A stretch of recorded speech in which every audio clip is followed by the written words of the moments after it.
Hey guys, in this video we've got kind of a lot going on. So we're going to go through how to replace the clutch in a Beta, how to clean out the transmission after you've blown up a clutch. We're going to show you how to install your Rekluse Core Manual, and we're going to go through some of the parts that come with the Rekluse Core Manual and do a little bit of a review at the end. So I've owned the Beta 390 for about 2 years now, and I've had a few problems with it. Overall, I really like the bike, but I've gone through 4 clutches so far. And when I say gone through, I mean completely blown them up. We've been trying for a long time to figure out exactly what's going on with it, and I just about gave up on the bike and got rid of it last year. We think we've solved the problem. We're going to show you how to fix it too if you're running into similar issues. But essentially what's happening is there's a lot of conflicting information out there, both in the Beta manual, from Beta dealers, and on videos that you may find floating around on YouTube that give you different kinds of information about how to actually fill the transmission on these bikes when you change the oil. A lot of that information is wrong, and doing the process the wrong way is going to lead you to blow out those clutches really fast, and that gets really expensive. So what we'd like to do with this video is walk you through what to do if you've had a clutch failure the way I have, how to prevent those kinds of clutch failures, and then if you're interested, how to upgrade your clutch and go with a more advanced component set like the Rekluse Core Manual that gives you some additional options or flexibility in terms of the spring rates that you want to use, maybe a little bit better quality clutch plates, a little more aggressive bite to it, and of course better oil flow. So the first thing that we need to do is remove the engine cover, and in this case I've also got this protective casing, so it's going to come off in 2 pieces. To get the cover off, you'll also have to remove the spring for the rear brake lever. So now that you have the cover off, you can go ahead and remove all of the screws that hold the springs in and take off the pressure plate. Once you get all the springs out, you can lift the pressure plate off and take a look at the clutches. Inside the pressure plate, there's the throwout bearing, which in this case lifts out pretty easily, but you can check the play in the throwout bearing, both if it's turning rough and the lateral play in the pieces. So once you get the pressure plate out, you can start to lift out the friction and steel discs. In this case, they're a complete disaster. This thing's completely imploded on itself, so we're going to pull these out in several pieces. I tried to not have to drain the oil, but as you can see, there's a lot of gunk actually floating in the oil, so we're going to have to completely flush this a couple of times to get all the pieces out of all the gearing. So you can see here, there's just tons of pieces of the old clutch just everywhere. We're going to have to make sure we get all that out of here. The whole thing's actually wedged into the basket. It's a miracle that it worked at all. That entire ring, the only pieces that were left were the little bits that mounted to the basket.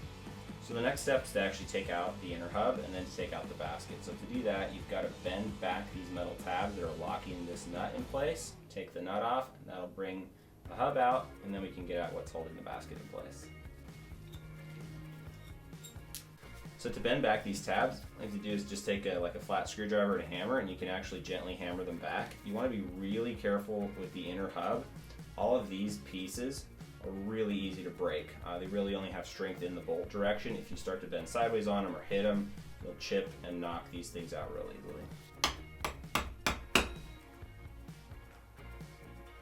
So to remove the nut that's holding the inner hub in place, you've got to use a clutch removal tool. Now most clutches, the tool slides out into the gears that actually hold the steel plates. In this case, there are no such gears because of the design of this. So you've got to use a generic clutch tool, and what I do is actually wedge it into the spot for the pins. However, I prefer to use the original stock steel pieces, the sliders that go in here, so that I don't bend this. In this case, I'm not going to do that because I'm actually changing this hub, so I don't actually care if I bend it or not. But if you're going to reuse your hub, put those steel sliders in, get an extra pair or something, lock this tool into those, and that way you don't end up damaging anything on the hub. The easiest thing to do is to put this tool in a position where it's actually resting against the foot peg, and that way you can crank against it without having to counter hold. Once you get the nut off, you can also remove the locking washer. Its whole purpose is just to lock the whole thing in place. If you're putting this back, or when you put this back in, you're going to want to make sure you use a new locking washer. These tabs can theoretically be reused, but they get weak. So if your inner basket is stuck on the spline, you can actually use a pull tool to lift it off. In this case, the original clutch spring bolts were too short to reach from the tool down here. So I've had to rig something up with washers and just a similar size metric bolt. And basically what you're going to do is attach the pull tool to a couple of those and then as we crank down on it, it's going to actually lift the basket up out of there. So once you get the inner hub out, you'll actually expose the basket. There's an extra washer here that you want to make sure you keep track of. It's important that it's in there for spacing purposes. But you can then go ahead and just lift the clutch basket out, and you'll get to all of the gears that are behind there. So there's the washer that goes on top of the clutch basket. One thing it's important to check if you've had any damage to the clutch is to take a look at these oil gears. It's a good idea to inspect them anyway. I've already changed them once in here. There's a few nicks in these, but they're relatively new. I don't see anything serious on these, so I'll probably leave them in this time. But that is a replaceable part that you should change periodically.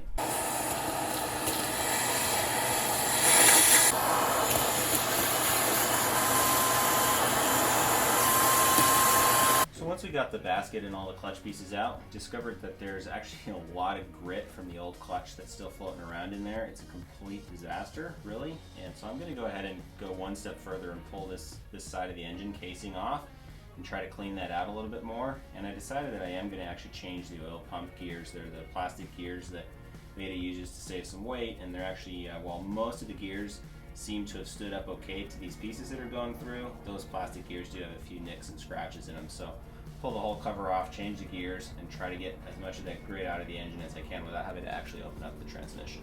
So the first thing that you do to pull off this engine casing is remove the water pump.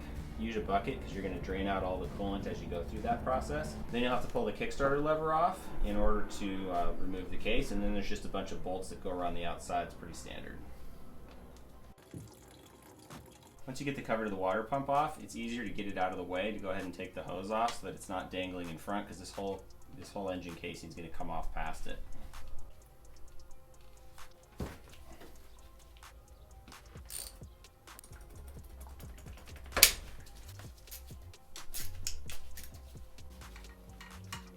Once you get all the bolts and all the parts off of this casing, you can just go ahead and pull the casing off.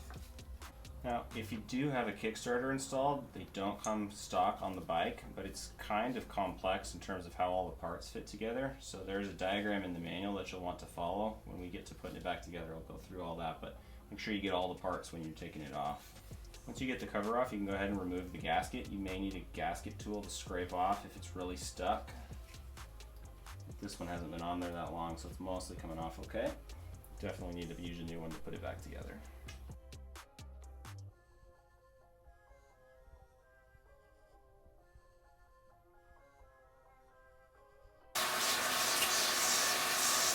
Last thing I want to take off before we start trying to clean out all the junk is these two oil pump gears. They both have a kind of snap ring, but they're different. This intermediate gear, you can use these snap ring pliers for it, and this one you just use a big screwdriver and knock it off. Gear just lifts off the shaft. Watch the washer. If you're going to reuse it, note which way it went on or off. It is one-sided, so there's actually the beveled edge that goes in towards the engine. So to pop the ring off of this one, you can use a real small screwdriver. If you just stick it in the back and rotate it, you'll pull it off. Make sure you catch the ring. You don't want to lose it into the engine somewhere. And that also just slides right off. Now there's a pin on the back. Don't let that fall in. It actually can just slide right out. So we posted a few previews of the next part of this process on Instagram, and we got a lot of really negative feedback around what the hell were we thinking? Don't you know that you don't put water and oil together, and all sorts of other helpful comments. So I know what you're thinking going into this. And you need to understand that there's a couple of things that are going on here that really didn't leave us a lot of choice in terms of how we took care of this particular problem. So what you're going to see is us cleaning out the transmission of a lot of fine-grained clutch material. Basically, the clutch broke down into almost a sand material, but with some bigger chunks of the friction plates. And because it was in the transmission at speed when that happened, some of those parts actually went into the back half of the transmission and are floating around amongst the gears back there. So that leaves us with an interesting problem of not really wanting to split the cases, but needing to get all of those chunks, big pieces of clutch plate, out from the back half of the transmission. And there's really no access to that from the side that we have opened up. So what we decided to do was actually use pressured water and wash it out. The rationale behind that is, yes, we know water will eventually rust the parts. However, We're not going to let the water sit on those components for very long. What we did is wash out the transmission really nicely, make sure we get all of those pieces out of it, and then we went through 3 oil changes back to back, heating the bike up in between the second and the third one to give a chance for the water that's still, maybe water vapor that's still in there, to boil off. In the end, we feel pretty confident that we got all of the water out of that transmission pretty effectively, and we did it in a way that we think preserved some of the seals and other components, whereas dumping diesel fuel, kerosene, brake parts cleaner, some of the other suggestions that people have thrown out, I think those would have been much harsher on the transmission in the end. The water's not going to destroy the metal in the few minutes that it was in contact with it. You'll see that we blow it out pretty carefully with an air gun, change oil several times to see the first couple of oil changes come out really milky. That's fine. We didn't run the bike very long at all in between those. The first time we literally just pour oil in there, start the bike, turn it off, and flush it back out again. And as we go through those oil changes, you'll see that the oil gets cleaner and cleaner to the point where by the time we were doing oil change 4 or 5, I think it is, that stuff's coming out really clean. I feel pretty good about what's been happening in there. And we're about 3 months in to this process and haven't had any issues after cleaning it out that way. So I just got the new Rekluse clutch in, and we're going to do an unboxing, see exactly what comes in the Core Manual clutch kit for the Beta, and then we're going to compare it to all of the original Beta clutch components and let you see really what the differences are and try to figure out exactly where we're going to get some benefit. So first things first, let's see what we've got in here. User's manual, which will be helpful. This kit actually comes with a new cover, which has got the Rekluse logo on it. I think that's kind of neat. Although everyone's going to think it's the auto clutch, which it's not. And then we've got the clutch stack. So this kit comes with a new pressure plate and all of the discs that you need. What's interesting about the Rekluse Core Manual is you've got a whole lot more plates. So there's 12 friction discs and 12 steel discs. It provides a lot more bite surface as the clutch engages. So I'm really excited to try that out. We'll do a review of it once I've had a chance to ride the bike a little bit with that in there and see what that's like. And finally, it comes with a new hub. The other thing that's kind of neat about this kit is that you've got a bunch of options in terms of springs. So there are different colors. It's very convenient. You can actually mix and match them. So as I understand, the silver are the lightest, gold are somewhere intermediate, and the red springs are the stiffest. I think initially I'm going to try a full set of the red springs, really get as much clutch bite as possible, because I've had so many problems with slipping. I really want to make sure that there's nothing about the springs that's going to cause me any trouble. And then if the lever feel is just too stiff, we'll try a combination of some of the lighter ones. So starting with the covers, the inside of them look pretty much the same. You can see here that after going through 4 clutches, this stock one's pretty torn up, but otherwise roughly the same shape. The Rekluse cover I think has a little bit more volume internally for oil. It's a bigger overall diameter, so it'll fit over the stock one. But otherwise they seem to be, the stock one actually seems to be just a little bit taller than this one, so they maybe just changed where the volume went. I'm not sure if it's actually a larger oil volume or not. There's a completely different spring mounting design between the two products. So on the Rekluse clutch you have a much taller sleeve for the screw and a much shallower mount for it. On the Beta stock clutch you have just this little spring perch that actually comes down onto a much taller mount. In the end they work out just about the same.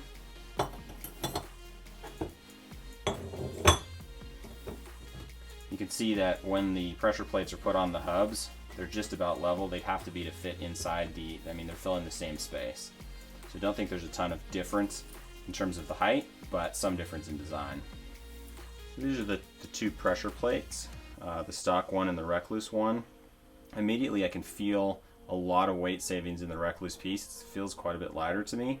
The other thing that I really like about it is how opened up it is. You can see in the stock piece there's these little tiny holes. They're basically oil channels. You get some oil flow into the clutch plates.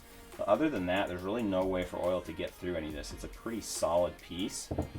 On the Rekluse one, it's basically a superstructure filled with holes. I mean, you got channel holes all over these things, and even the screw perches have some nice channels in them. So I'm pretty excited about being able to get more oil onto the clutch, because I think that's a major problem that I've been having. You can actually see this same thing in the hub. This is the stock hub, very small oil channels, and the Rekluse hub is much more opened, not only in the back, but you can see also in the sides. The Rekluse hub has these major oil channels instead of these little dinky holes in the stock one. This is the Rekluse friction disc and the Beta stock friction disc. The first thing you'll notice about them is the Rekluse disc. I don't know how well you can see it in the video, but it's about half the thickness, maybe even less, of the stock disc. That's how they fit more into the stack. It also has a completely different tread pattern to it, which I'm not sure how much difference that makes, but otherwise is obviously the same size. It's going to work exactly the same way.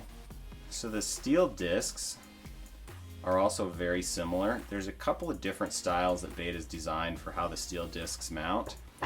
This is the Rekluse steel disc, so it's about half the thickness, and there's some weight savings to it as well. But notice how this is the original stock off the floor, like OEM approach to mounting. And I'll put the whole stack together and I'll show you in a second what that looks like. But this is Beta's upgraded race kit, and you can see that instead of these tabs, they use little cutouts and a completely different kind of a pin system. But what's unusual about both of these approaches is most clutches have a set of like gear teeth that go inside here, and they'll fit into matching splines on the hub. And here you've only got these 6 contact points. So these are both stock Beta perches. And the way that these work, you can see here in the stock hub, is these actually slide in and they're basically a guide. And the clutch steel discs bite into those and slide up and down inside those channels. Now it makes it a little bit of a challenge to put together. I'm assuming that Beta did it to reduce the friction as the clutch moves in and out, maybe to make clutch lever feel a little bit better. I'm not quite sure. Beta also makes an upgraded race kit, which instead of the half tube, you use a full tube, slides in exactly the same way, just like that. And the steel disc, instead of sliding inside, actually fits outside around there. Same kind of action. Again, this feels more robust to me because you don't have that little tab sticking out. I've had problems. One of the clutches that I blew up on this bike, these tabs actually twisted and bent as the clutch plates flexed when the friction discs were breaking. So I prefer this approach, but that's not the direction Rekluse went. So we're going to give it a shot and see how it turns out. And then with the Rekluse kit, you do have to reuse your basket. It comes with a new locking washer, but everything basket and behind is going to stay stock. Here's all the spring options. This is the stock Beta spring. I measured these and they're anywhere in the set from maybe a 0.5 millimeter to a full millimeter short of the recommended height. It's probably part of the problem I've been having. I'm guessing they compressed under heat and lost some of their shape. These are the alternate springs that Rekluse provides. Again, I'm going to use these red ones. They're supposed to be the stiffest. You can see they're quite a bit longer. I'm sure that there's different spring rates mixed in here, so it's not only about the length, it's also about how stiff they are, how progressive they are. One thing I noticed is this taller spring, it's supposed to be a little bit stiffer, but it actually looks thinner than the gold spring in terms of the coils. So, and then of course, Rekluse provides a full instruction manual with all the details of how to put the clutch in depending on what options you've got, which plates you bought, and all that other stuff. So let's dive in and get this thing installed. We're gonna put the clutch pieces all back together now. I've got everything cleaned out, got all my new gears, my new Rekluse clutch. So let's dive in and figure this out. First thing I'm going to do is I'm actually replacing these oil pump gears. Beta made these out of a high impact plastic. The problem with these is that while they're lightweight and there's some engine weight savings to this bike, these gears are a little bit more delicate than some of the steel gears that are in most of the rest of these things in the transmission. And so when all the clutch pieces that broke out ran through, these gears got nicked. They really weren't completely destroyed, just a few nicks, but since I'm in here anyway and these gears are, I think, 10 bucks a piece or something, I'm going to go ahead and change both of them. To reinstall these, you insert the pin back into the shaft, mount this on, and put the spring clip on. This is the connecting gear, goes right here. There is a thin washer that goes behind it. It's easy to lose track of that, so make sure you get that in there. There's also a side to this gear, so the tapered sides actually goes in. Before you install the spring clip, make sure you get the washer on both sides of the gear. It's easy to get this spring clip pushed too far on. You want to make sure that it's actually sitting in the groove there, or you get this whole thing put together and it'll go flying off somewhere.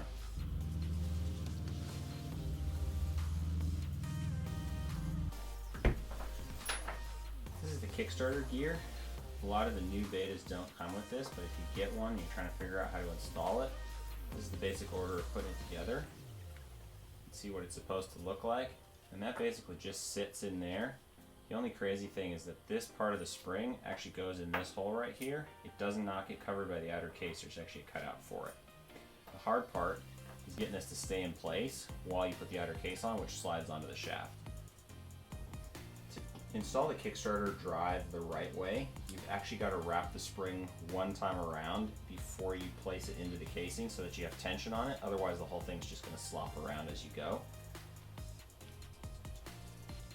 And it's kind of a pain to do it and then get everything back together with that kind of tension on it. The next thing you want to install is the spacer and the bearing that the clutch basket rides on. Before I do that, because everything's been cleaned out, I'm going to start putting just a little bit of oil on all these bearing parts so that when I start up the bike the first time, there's already oil in them. Once you get the bearing in, you can go ahead and slide the clutch basket on. As you're sliding the basket into place, you can feel like it binds. You got to mess with all these little gears, the oil pump gear, the Kickstarter gear, some of these other things. Make sure that you actually get the teeth meshed and you can get it all the way back into place. Before you put the clutch hub in, make sure you get the washer in underneath.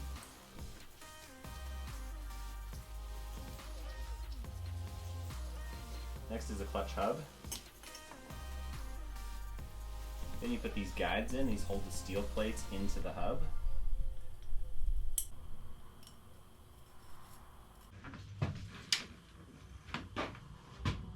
You have to use the Rekluse provided locking washer. The stock one is not going to fit on the Rekluse basket. Reuse the stock nut. To torque the hub nut, you've got to use a clutch tool. Unfortunately, because Beta doesn't use the traditional hub design, you can't use a traditional hub tool, which is very simple. You gotta use this one, and you have to be really careful with it that you don't damage any of the parts you're clamping it to. What I like to do is clamp it into the guides for the steel plates. Once you torque the nut for the hub, you need to bend up the tabs on the locking washer. You need to be really careful while you're doing this that you don't break off any of the parts on the hub. They don't have a lot of strength side to side and can snap easily.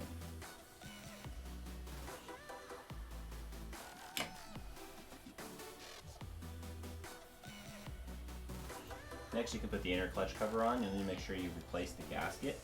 There are two pins that you can use to hold it in place while you put the cover on.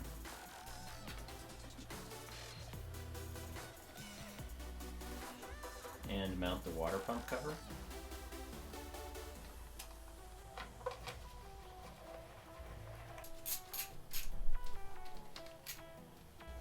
Once the clutch cover's on, you can start mounting the clutch discs. Rekluse recommends starting with a steel disc and then alternating steel and fiber all the way out and ending with a steel disc. It's important to soak the clutch discs in oil before you install them. Rekluse recommends 5 minutes. Pretty easy to put them in a bag. Just dump some oil, make sure that they get nice and coated. If you install them dry, you're going to have problems with first start.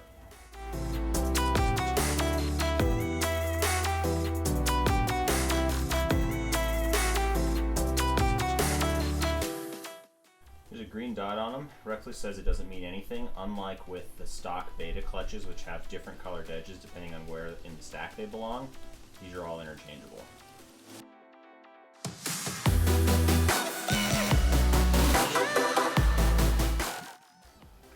Make sure that all the fiber discs get installed in the same stack. It's easy to get them in between these forks, and you'll not have the correct stack height. So make sure you know where you're putting them. Next, you install the push rod and the throwout bearing. Next, you'll install the pressure plate. There's a couple of different options when it comes to springs for these kits, depending on which clutch kit you actually bought. If you're using the Rekluse clutch kit that has you reusing the stock friction discs, then I believe you'll use all 6 red springs. However, if you're using the 12-pack that comes with the Core Manual Torq-Drive, the stiffest spring option is to use a combination of red and gold springs, and then you have to play around with whether you want a lighter lever feel or more aggressive engagement. In this case, I'm going to go as aggressive as this set will allow me, which is 3 red springs and 3 gold springs. It's important that the gold and red springs are alternating so that you have an even pressure on the plates as they engage.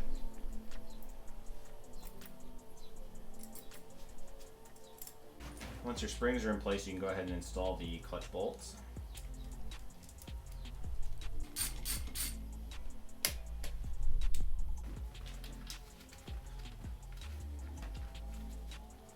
Next step is to install the clutch cover. You may need to replace the gasket that goes behind it. It's like a rubber O-ring. At least check the condition of it.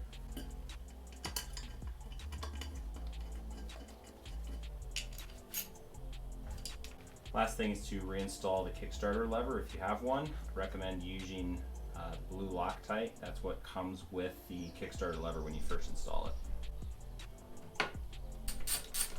Reinstall the return spring for the rear brake lever. So there's quite a bit of confusion around how much oil you actually put in these betas. The factory calls for a couple of different methods of checking the oil level in the transmission. If you're checking the oil, it tells you to remove this little check plug, and if oil comes out the weave hole, then you have enough in the bike. When they're changing the oil, they suggest that you pour in 750 milliliters if you are just doing a quick oil change, and 800 if the engine's been completely empty. Now, the crazy thing is that when you're filling it, if you use this check plug as a guide, you're only going to get about 400 milliliters of oil into the engine or into the transmission, and it's going to look full. There's a lot of debate on the forums about whether or not that's sufficient. I've been running it that way in the past, and I think that's probably a substantial piece of why I'm burning through clutches. So what I'm going to do this time is pour in the recommended 800 milliliters, and we're going to run the bike that way a bit and see if it makes any difference. So I've got exactly 800 in this container. I'm just going to pour the whole thing in here. Took the bike out, ran it around, got it warmed up. We had a lot of water and cleaning fluids and old clutch parts in there, so I've had it for maybe 5 minutes or so running. Now we're going to flush out the oil, see what the oil looks like. I really didn't hear anything going around in there, and it's pulling fine. It seems to be working okay, so I'm hoping that it'll come out. Whatever water and whatever stuff that's in there will be drained out right now. We can refill it and we'll be good to go. So there's a lot of water in this oil and some dirt. You can see that the oil's cleaned off some of the parts that are in there, probably all the transmission gears. All that black stuff is old clutch burn-in that was coating everything. So I didn't see anything come out on the drain plug. I was expecting the magnet to be covered in bits of old clutch or something, but it actually came out real clean. I think having a little bit of water in there, getting it warm, actually helped to clean out the whole engine. And you can see a little bit more of that dirt and the old burn-in came out, and I think that's it. This creamy color is because it's mixed with water. So I've got another 800 milliliters, almost exactly in here. I'm going to pour the whole thing in. Make sure there's plenty of oil in here. I'm going to flush it one more time, I think, but put a little bit of a longer ride into this. We'll make sure the transmission gets nice and hot, probably 10-15 minutes, go down the street or something. Great, so I've run it the third time. We're going to drain the oil out again. This time I took it around the block, went off in the hills a little bit, really rode it, got the engine all the way up to temperature, the transmission all the way up to temperature, went through all the gears, variety of speeds, variety of engine speeds. I noticed a few things right off with this clutch. One, for sure it's engaging more sharply, which I like. And two, I had some trouble finding neutral, which I believe is probably because there's still some water left in the oil, which changes the viscosity, and that changes the whole nature of how it's going to function in there. But let's drain it out and see what it looks like. And bits of metal and dirt with the black stuff. It's better. Look at all that metal.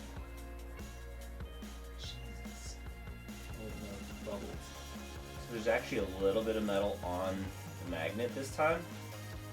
I'm thinking that as there's less water in there to keep things kind of washing around, the metals, it's better able to pull the metal out.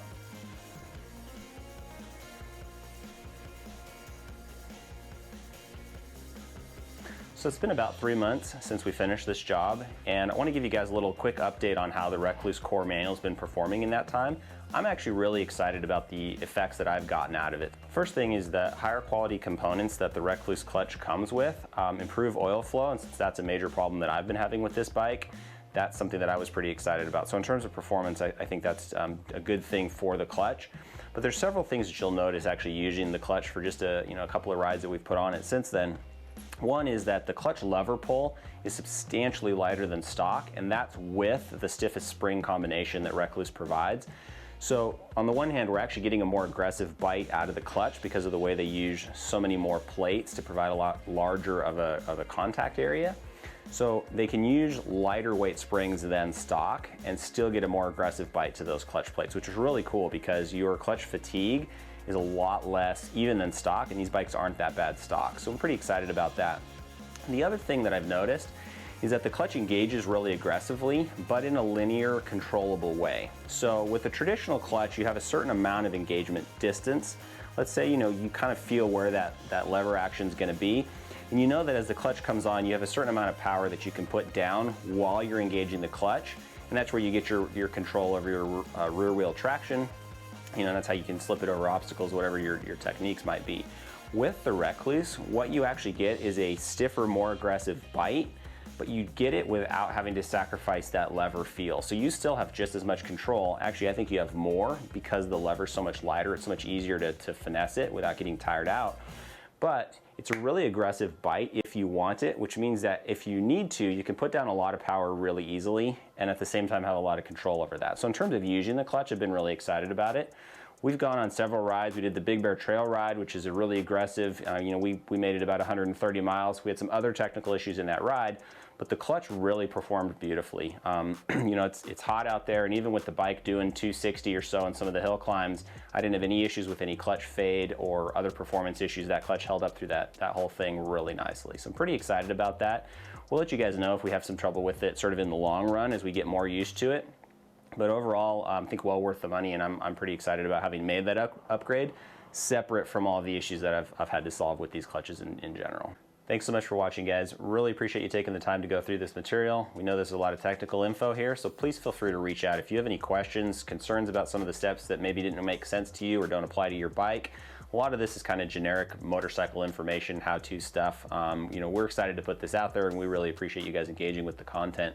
If you have some thoughts on stuff we could have done better, we're all ears. We're always learning as we go through this process. Please feel free to drop us a comment. And of course, if you find value in these videos, we'd really appreciate a like and subscribe. Helps us keep making the content and gets the word out to other people who might be having some of the same issues that you are, and that hopefully some of this content can help solve.